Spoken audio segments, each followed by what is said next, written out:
Sounds like it might be. And we have our production manager with us, Aliona. Thank you for joining us. Hi. And she has some questions. Today we're going to do a little different until some of you ask your questions.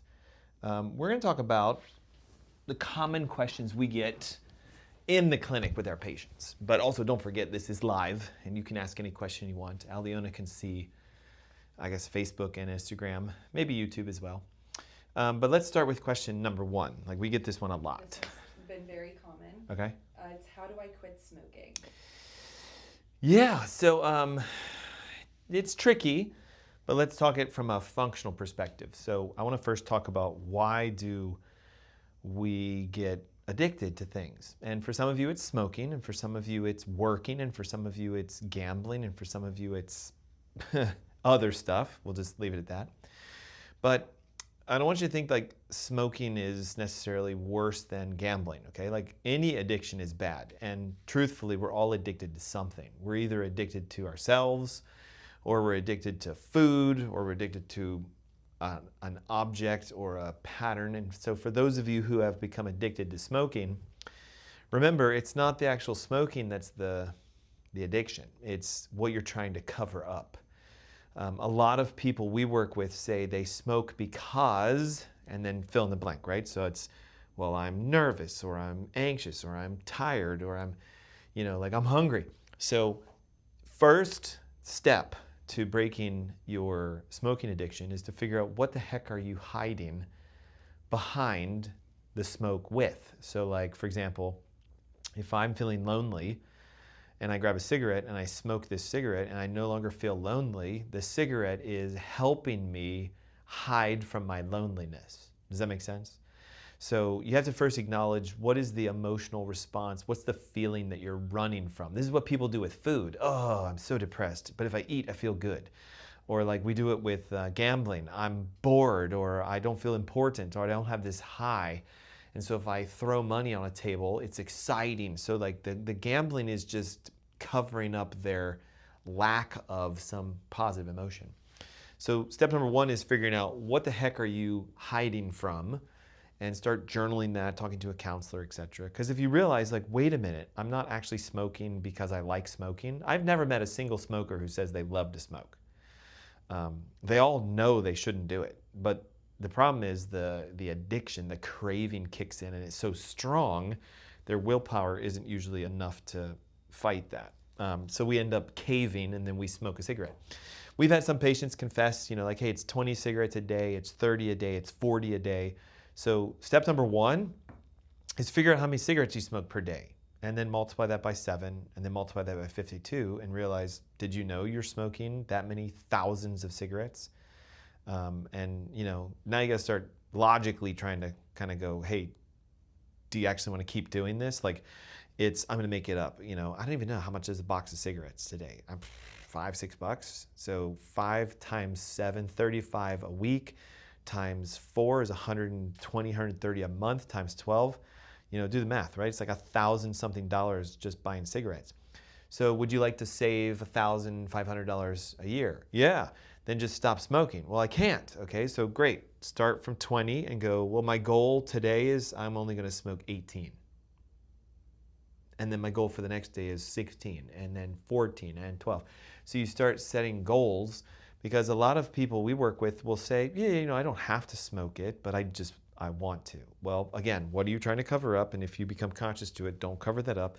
And then if I'm doing 20 a day, wouldn't it be great if a smoker went from 20 to 10? And 10 to 5, and 5 to 2, and 2 to 1, and 1 to 0, and 1 to every other, and 1 every third, every fifth, every seventh. So you can wean yourself from it. There are some anecdotal treatments. A lot of people have tried all kinds of stuff, acupuncture, but what really works, like what truly we've seen work, is weird. Ready?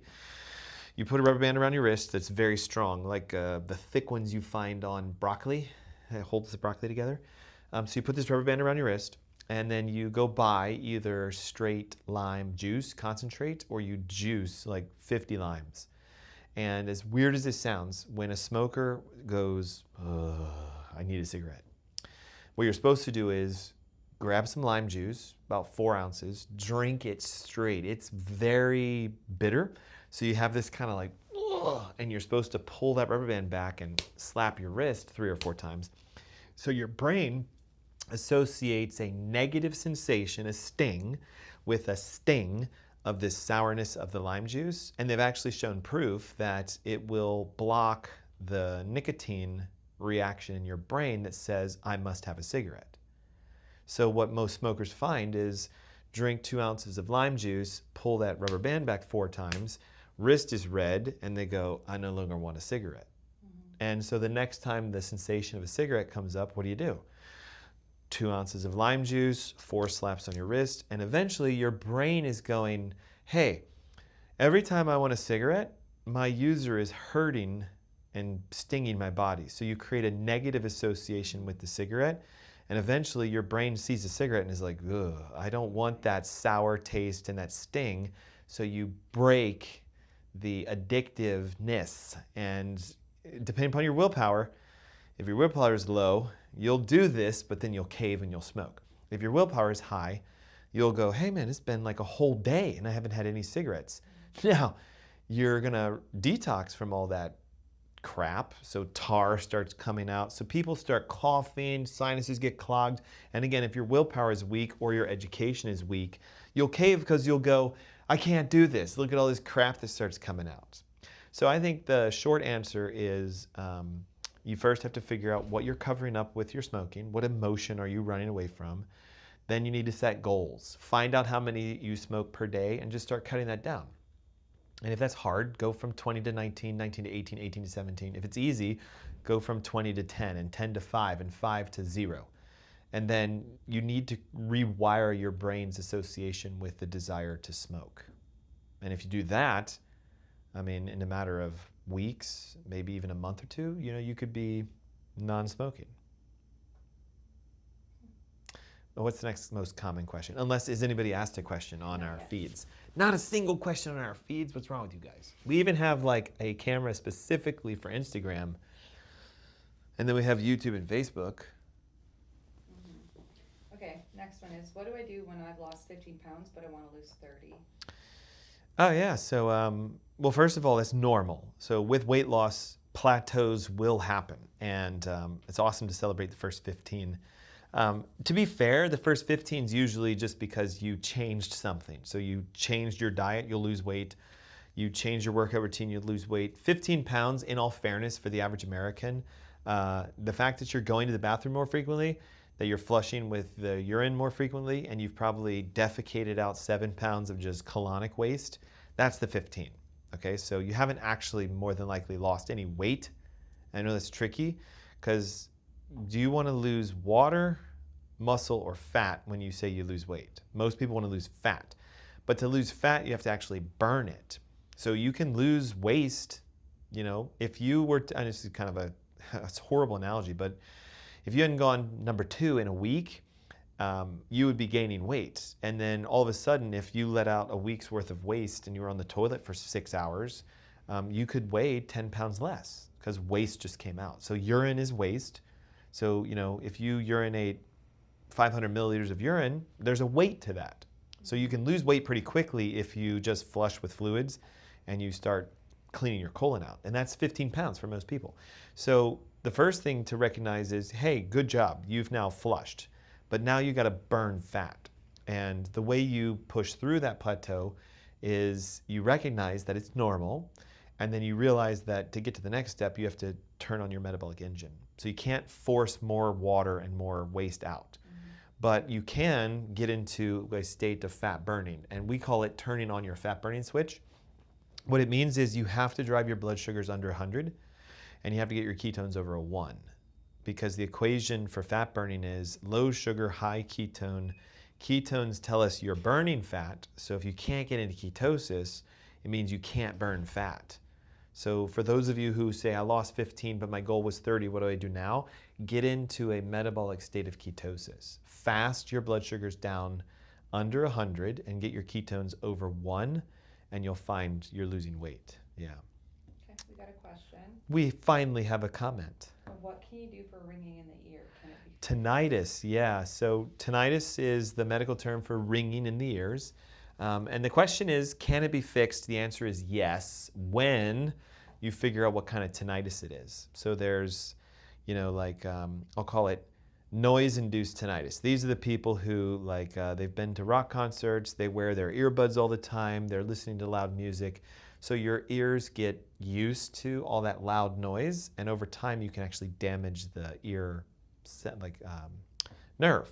And there's nerve endings and nerve fibers. So that's a challenge, because when there's nerve damage, you can't really undo that kind. And everyone, by the way, has that level of tinnitus. And how you find out is put yourself in a sound dampening room. Like, we have all kinds of soundboards in this room. Do you hear it? That sort of upper noise. It's like a... So I hear it because I have a version of noise-induced tinnitus, because I play guitar, I play drums, I'm somewhat of a musician in that aspect. So loud noise in my ears has created a little bit of tinnitus. So everyone has baseline tinnitus. Even Aliona does. She just might not be aware of it until we put you in a quiet enough room. It's funny, I read this article that said if you were put into a room that has zero sound, you would only last about 5 minutes, because silence is deafeningly loud. It's loud to be silent, because we hear so much noise all the time. Our brain is constantly filtering out. So when you go into silence, you can't handle the fact there's no sound. So you hear a sound of silence, and it's deafening, and people they can't stay in this room. So if it's that kind of tinnitus, your brain will automatically get used to it, and it'll go away by itself. Now, there's what's called toxin-induced tinnitus, heavy metals, plastics, glyphosate, a ring from toxins, and that is well documented. If you find your toxins and you detox them, the tinnitus can go away. The third type of tinnitus is structural tinnitus, where the nerves of the auricular branch of the trigeminal are usually interfered with because the jaw is out of alignment. So there's a specific alignment of the jaw. So if you hit the auricular branch of the trigeminal nerve, you could just be pinching the nerve that goes to the ear. And that's usually someone who has it just on one side. So like, for example, if you're sitting here, has this ever happened to you where you're just sitting here and all of a sudden, out of nowhere, and for like 2 minutes it's there and then it disappears? It's because you accidentally irritated the auricular nerve, or you lost a small amount of blood flow to your ear for a moment. Interesting. So the tinnitus can be fixed. You have to find out what kind you have.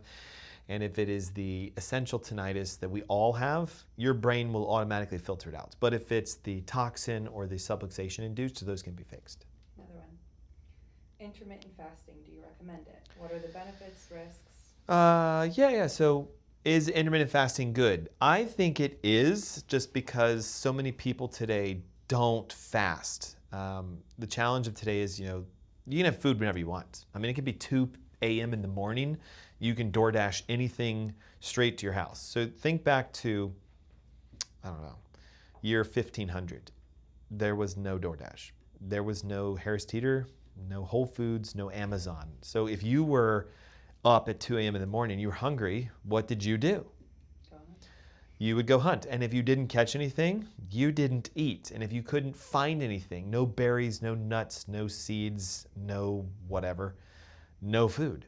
So for hundreds, if not thousands of years, human beings have been living in a state of what I call fast and feast. The problem is we feast all the time today and we don't fast. So why is intermittent fasting a recommendation? Because the average person cannot go without food. So you can start light and just skip a meal. It's usually you skip breakfast or dinner. You don't skip lunch because there's not enough hours in between the 2 meals for it to actually work, because you have to fast for 16 hours in order for intermittent fasting to work. So the way we teach it is you're going to sleep for 8 usually. So there's your first 8, and you'll be up for 8. So there's 16, and then you eat for the last 8. So there's 3 sets of 8 hours in a day, right? Because 24 hours divided by 3. So the cool part is you don't usually eat when you're asleep. Most people don't, unless you're a sleepwalker. So your first 8 hours is done because you're sleeping. Your second 8 hours is the hardest for most people, because when you wake up, you have to say, all right, it's 6 a.m., so 7, 8, 9, 10, 11, 12, 1, 2 is when I can eat if I get up at 6. So you just don't eat breakfast and you delay your lunch. Now the benefit of this is your body has to burn its reserves. So if I have high blood sugar in the morning and I wait till 2 p.m., that should burn down. If I have, high insulin in the morning, it should burn down. So it's really good for that. But I'm going to throw a caveat. If you're like me, a strong faster, waiting till 2 is like, no big deal. So could you go to 3 and 4 and 5 and 6? So you can do up to 20 hours of fasting with a 4-hour eating cycle. I don't recommend going anything more than that as far as your eating patterns. There is benefits of doing multi-day fasting, but it wouldn't be something you do every day. Are there other online questions? How about our next most common question? Or did we answer your question? The next thing with intermittent fasting, just so I can let everybody know, is it's not a diet. Because a lot of people are like, oh, I do the diet of intermittent fasting. So remember, intermittent fasting is just a timing. So you could eat crap while you intermittent fast, or you could eat really good real foods and intermittently fast. So obviously what we recommend is use the fasting as your method, but use your diet when you do eat in the hours you eat, and then we'd want that to be as clean as possible. And you can do carnivore, you can do keto, you can do paleo, you can do Mediterranean, just you only eat in your approved times. And so it works for that. Let's talk about dairy. I hear you talking to a lot of patients about how... About dairy? Yeah. Yeah. So, it's a good point. So we've had patients who are like, wait, you're going to take my milk away? And it's, in my mind, I'm kind of like, you're not even supposed to be drinking it in the first place. So let's just talk basic logistics, okay? So like, we know that God created everything, including humans and including cows and fish and goats and chickens and everything. So let's just do this real quick. You've had a child a couple years ago, right? So what milk do human babies drink? Why not cow's milk? Because it's not made for them. Yeah. So like we know that, we're a mammal, and our females that give birth will lactate just like a dairy cow that, by the way, recently gave birth can lactate. But then when they don't give birth, eventually as the cow grows up, that dairy cow will stop lactating. This is why, by the way, they used to give them so many hormones, is to keep them in a perpetual state of post-pregnancy for 5, 7, 10 years.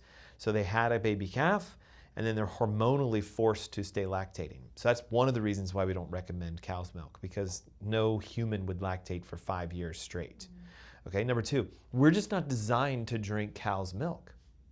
Humans drink human milk, cows drink cow's milk, rats drink rat milk, and bats drink bat milk, and we don't drink rat milk or cat milk, or, well, we drink goat milk, but you shouldn't do that either. So I know this is a touchy subject, because see, the powers to be, the dairy industry has basically propagandally advertised and brainwashed us to think that we must drink cow's milk in order to be healthy. Does that include cheeses, like all dairies? Or Well, it's a similar concept. So like cheese is a fat and protein extract of milk. So if you truly want to talk about, like, let's be philosophical, we're not supposed to eat cheese because it's from the milk that we're not supposed to eat. So I know this is going to sound gross, and just, you can look this up online. There is breast milk cheese, and there is breast milk, and you can buy it, and you can drink that because we are humans. Now, would a 48-year-old male or female want to drink the breast milk of a mom who donated breast milk? Probably not, because to us, that's gross, right? What if I said, hey, we're going to have this awesome cheese and crackers today, and somebody says, what kind of cheese is that? You're like, it's human cheese. I mean, that would be weird, wouldn't it? See, today it's become so socially acceptable to be like, oh, it's an aged brie. And we know what that is. Or it's a Manchango. We know what that is. Or it's, like a Gouda. We know what that is. But they all come from dairy, from cow's milk. And truly, human beings are not supposed to drink cow's milk. Now, 2 reasons, okay? Do you know this? How fast does a cow go from instant calf birth to adult? Any idea? How about those of you on our streams? Okay, I've looked it up. It's not very long. It's like maybe a year or 2 max. So this little 200-pound cow turns into a 2,000-pound cow in 2 years. And for those 2 years, Aliona, what does a baby calf eat? Does it eat grass? No, it only drinks the milk from its mother cow. So real quick, that milk has to sustain the ability for a calf to go to an adult cow in 2 years. So we drink this liquid extract that has massive hormones of growth and reproduction and replication for a cow to get big. And then, do you see it? We drink milk and we get big. Things grow in us, and we wonder why we have cancers and all these bone issues and why we're so fat. It's because we drink dairy. I haven't consumed dairy in beverage form in years. I remember reading something about how girls now at such a young age, or like started getting their periods Younger and younger, right? Yeah. Yeah, and same thing with like boys. Like So testosterone levels. yeah. Well, it's correlated to a bunch of things. So it's not just the milk, but it's also the fact of we are exposed to more toxins now than we were 50 years ago. So what we know triggers a cycle and a puberty state for boys and girls is the introduction of estrogen and testosterone. So when you're 6 and 7 and you get your blood levels tested for estrogen and testosterone, it's minuscule. But at 13, 14, 15, 16, they should start to lift, and that's called puberty. Now what's happening today is 6 and 7-year-olds are entering puberty. And it's because they're getting exposed to hormones. So could it be the hormones in the milk products? Yes. Could it be the plastics and the xenoestrogens in their food supplies? Yes. Could it be the fact that, unfortunately, I hate to tell you this, but our drinking water has human hormones in it? So we're just getting exposed to hormones. And the sooner you get exposed to hormones that induce puberty, the sooner you have puberty, and the sooner we see now girls cycling at 7, 8, 9, 10, when, by the way, it should be in a healthy state 13, 14, 14, 15, and same thing for the guys. They're going to hit their puberty stages in mid-high school, is what it should be. So that was a short answer to a long, or a long answer to a short question. I mean, straightforward. Which is fine, yeah. So we have, 5 more minutes? So 5 more minutes, guys. What kind of Q&A do you have? So we've discussed the concepts of how do we deal with a weight loss plateau. We talked about dairy. We talked about breaking an addiction to smoking, which technically is an addiction to anything. We had a Q&A question about intermittent fasting. So it's been a good one. Okay, so Instagram, we got less than 5 minutes. Facebook, YouTube, less than 5 minutes. Come on, guys. Like this is open Q&A. I'm sitting in the office studio. We're live streaming. Aliona's here just to queue up some other ones. What about for you? Like, what's the most common question you hear people ask when you're doing their exam, their re-exam, or something like that? Just about health in general. Nothing comes to mind? Yeah. So look and see if there's any questions on the feed. Otherwise, I'm going to just close out with some closing statements. This Saturday, guys, if you didn't know this, we're doing diabetes gone in 90 days. So like literally like no more diabetes in 90 days. It's this Saturday. It is a live stream masterclass. You do have to register for that. So when we stop the live feed, I'll post the link to register.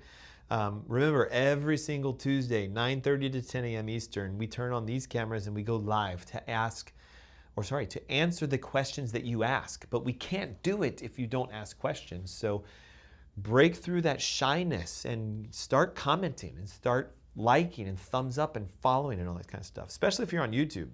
Yeah. What are the floaters in the eye? Oh, floaters? Yeah, so what a floater is it's called a vitreous detachment. So I want you to think of like your eyeball is actually a gel. And when you're really young, it's very sort of squishy, gelatinous. And as we get older, and for some of you, this can happen when you're in your 10, 20, 30, 40 range. Some of you it's 40, 50, 60, 70. The vitreous is going to detach. It happens for almost everyone. So as it detaches, there's a little tiny tear in the membrane, and you have now these floaters inside the liquid of your eyes. I have 2. There's one there and there's one there. And if you know what a floater is, it looks like a piece of hair on water, and like a worm, and you see these little circles around it. Well, that's where the sediment is touching the gel. And so if you fling your eyes left and right, you can make these things move. Now, real quick, there's a theory in functional medicine that says it has to do with heavy metal toxicity. So my lead was 44 times what it should be. And I inherited the lead from my mom, who inherited it from her mom, because lead is generationally passed. So I used to have like 13, maybe 14 different floaters, some real tiny, one real big. It was like, it looked, there it is. I can still see it. Okay. So my lead levels went down to next to nothing, and now I only have 2. So you can get rid of your floaters, and there's even a procedure if they're bad where it's gross, but they can stick a needle in, they flush the fluids out, and they suck all the debris out. But it's just simply debris inside your eyeball, and your brain will delete them when you're not focusing on them. But when you focus on them, they show up and they move like worms in the ground. I have one actually, a personal one. Yeah. Not personal, but what do you think about Botox? Yeah. So well, let's let's just talk about it in general. So I've never understood the idea of like recognizing it is a toxin. We know it's toxic, and the effect is that it paralyzes your muscles. So we're okay with injecting a toxin that we know is toxic to the human body, but in microdoses, it will tighten our skin because it causes a paralysis of the muscle. So you can't contract certain portions of your face. So of course it looks very, beautiful, supposedly. But the problem is how many times can you inject a toxin in a muscle before the muscle pays you back?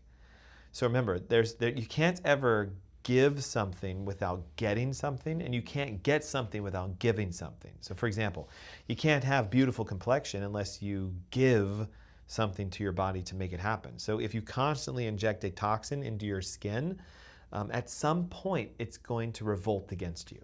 So I'm not a big fan of putting toxins in the human body. There's better ways to make your skin look nice and young and youthful than toxins. Okay, do we have a final question since we have less than 1 minute? No final questions? So look, if you're watching this after the live stream, go ahead and comment your question. My entire team is here to help you and to answer you. If you are looking for some level of functional help with your health beyond what your conventional doctors are doing, check out our channel. Just click on the @AskDrErnst sign. Go to our website. Look for a free consultation. We talk to patients all the time. It doesn't matter where you are. You could be in another country. I mean, I did a call last week with a lady in Belize who's looking for help. And if you're in the United States, it doesn't matter. As long as it's US or US territory, we can Zoom, coach, and ship resources and guides and protocols directly to you. You just have to go to AskDrErnst.com, click request a free consult. And don't forget, the Q&A is literally like a fun thing we do, but the actual Ask Dr. Ernst show is Saturdays, 3 p.m. Eastern, streaming on Instagram, YouTube, Facebook, and any channels we can get. This Saturday is a really fun one. We're going to be talking about the neurology of Cereset and how there's technology that can listen to your brain, and then the technology talks back to your brain to get your brain to calm down and to reprogram your fight or flight. So with Cereset, you can tap into your sympathetic and parasympathetic dominance. And what we tend to find is most people are stuck in sympathetic. Their gas is pushed at 100, and they're also pushing on the brake at 100. So imagine trying to move a car when your foot's on both the gas and the brake. It can't happen.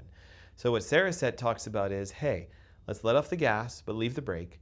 And then eventually let's let off the brake a little bit, and even your average idle will propel you forward. So we're going to interview one of the directors of Cereset, Davidson, and show you my experience as I reprogrammed my brain in the last 5 weeks. That's this Saturday at 3 p.m. So any final questions? No. Good to go otherwise? Yeah. All right, thanks guys for being here today. And don't forget, every single Tuesday, 9:30 a.m., this Q&A goes live, and every Saturday at 3